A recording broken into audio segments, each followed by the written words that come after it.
I'm going to start with two givens, I think. One is actually, as you've heard from your chairman and also from Norman Lamb, we all know that actually life is very tough for providers in social care and also health currently, and is unlikely to actually get any easier. So that's my first given. I'm not denying that, but I think it's a reality.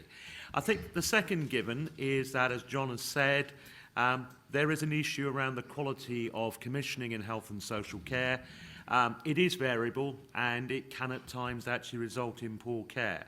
So it's a very clear cross-government commitment to improving standards in commissioning, and in health, clinical commissioning groups, which I'll talk about later, were assured before they're actually authorised set up. There's a continuing assurance programme around standards of commissioning. We're providing very substantial direct development support to CCGs to improve their delivery, and we're also actually packing behind them commissioning support services ranging from the commercial through to needs assessment, transformation and contracting, because we recognise the need to deliver not just good actually, but excellent commissioning if we're really going to get the best out of providers for the patients and the communities we serve. So they're my two givens. I'm going to duck out a bit actually, in fact, of the title. I was actually asked to talk about the development of commissioning models for health and social care in the community, opportunities and challenges. Well, frankly, given the current combination of growing demand and rising expectations and rebuilding public confidence in quality on both sides of the Great Divide and constrained resources, I think you've probably got enough challenges. You've almost got a perfect storm. So I'm going to try and actually focus on what I see as being some of the opportunities for the sector around changes in commissioning. None of these are likely to actually make much difference in the very short term, but I think from my perspective, I see some forces out there that are actually gathering momentum that I think eventually should increasingly unify and make much more consistent and coherent the commissioning of health and social care. So I'm going to talk about those. What are they? The first thing is actually the new commissioning architecture in health, NHS clinical commissioning groups, but also the role of NHS England as a direct commissioner and oversight. So you have got new kids on the block with no baggage, and they're there to be influenced, and they desperately need new solutions to actually deal with pressures on hospital care, all the things around the demographics and so on. So once you actually can get in through the door, and that is a slight problem with 211, I think you'll find they'll listen to you, or the better ones will. So the new commissioning architecture, the first opportunity. I think the second one is something which John and Norman Lamb alluded to, which is what I think is actually a common platform between health and social care. Albeit it's actually a burning platform, but there's nothing actually, in fact, like a burning platform to focus the mind on doing things differently.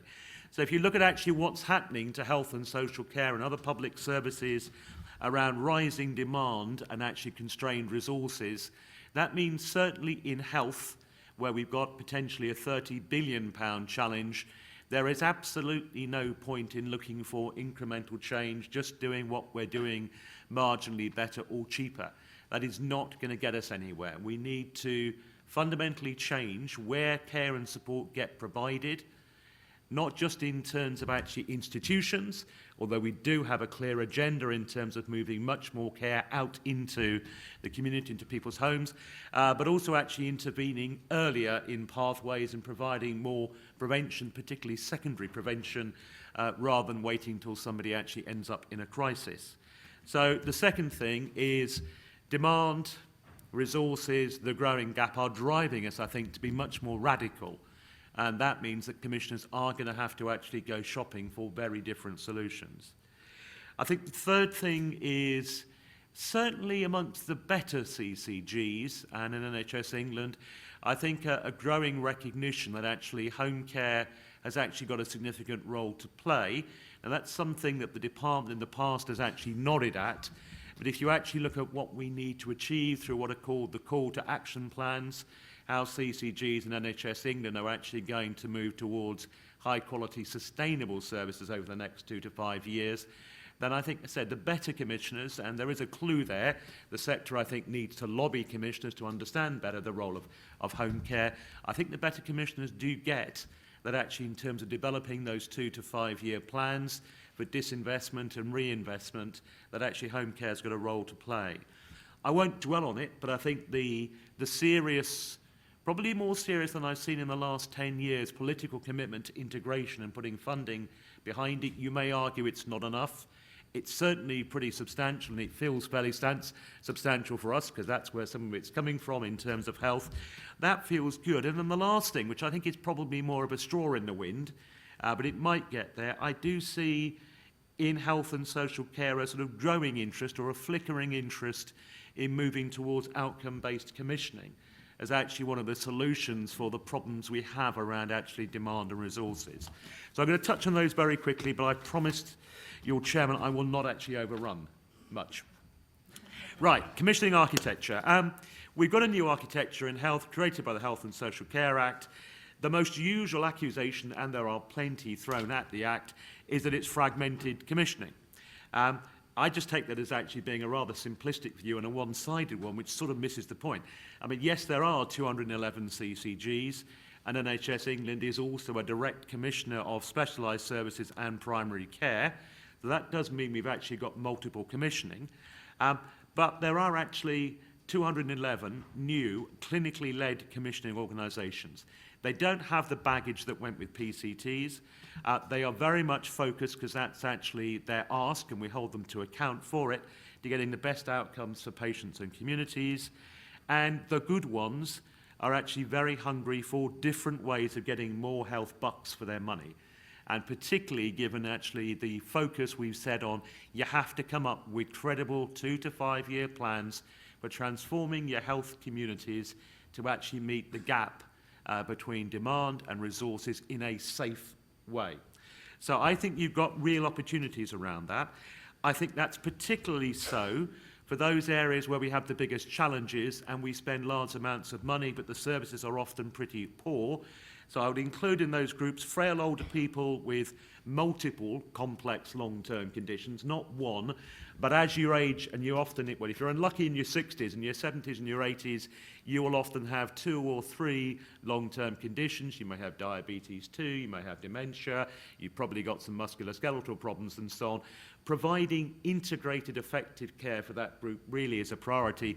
And if we in health get it wrong, then the consequences actually are poor care, poor outcomes, and a waste of taxpayers' money. The other group is end-of-life care, where I think this provider sector has got a key role to play.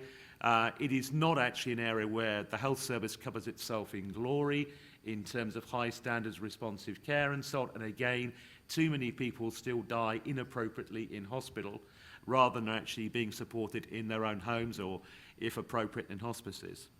So commissioners are struggling with how do we actually get the best value, the best outcomes and personalised care and actually avoid crisis for those 2 key population groups.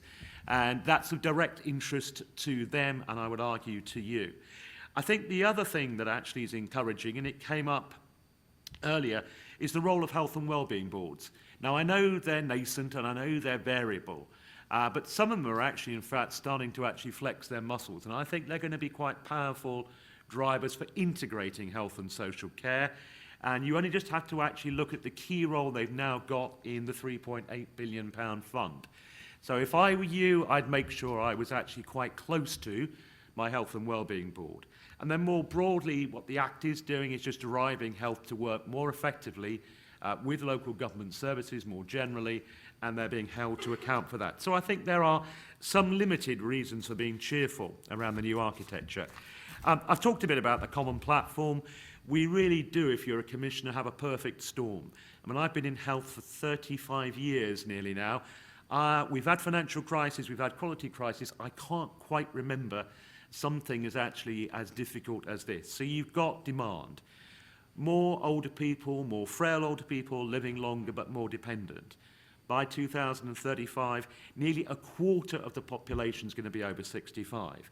We are not winning the battle in many cases around the incidence of long-term conditions. We're not actually good at prevention, and we're not getting to folk early enough. So more of those people, as they age, will increasingly have long-term conditions.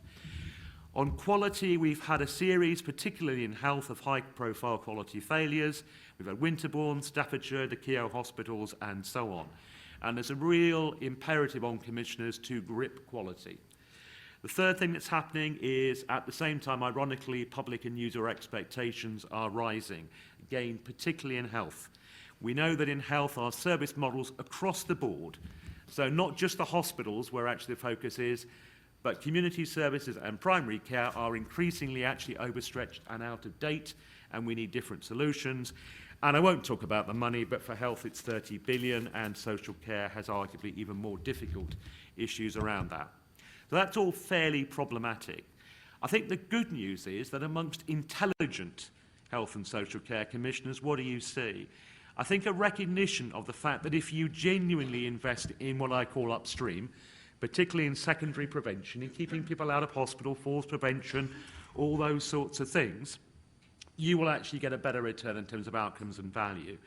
I do see more intelligent conversations going on with GPs than with some PCTs about the importance of supporting people genuinely to live independently at home for longer and developing appropriate commissioning mechanisms. I think there's a lot going on nationally about breaking down the barriers to supporting informal care, but that is something we need to help CCGs understand the importance of. And there is a commitment on both sides of the fence to better support and advice to help people actually make much better decisions about their health, yes, their treatment, but also their care arrangements. So some of this stuff actually, the crisis, I think, is driving, will drive good commissioning practice. And what I think is great is that actually commissioners are now starting to challenge from the bottom up inappropriate payment mechanisms which can block innovation and high quality. So in health, you see lots of commissioners looking at alternatives for tariff. I think that's great.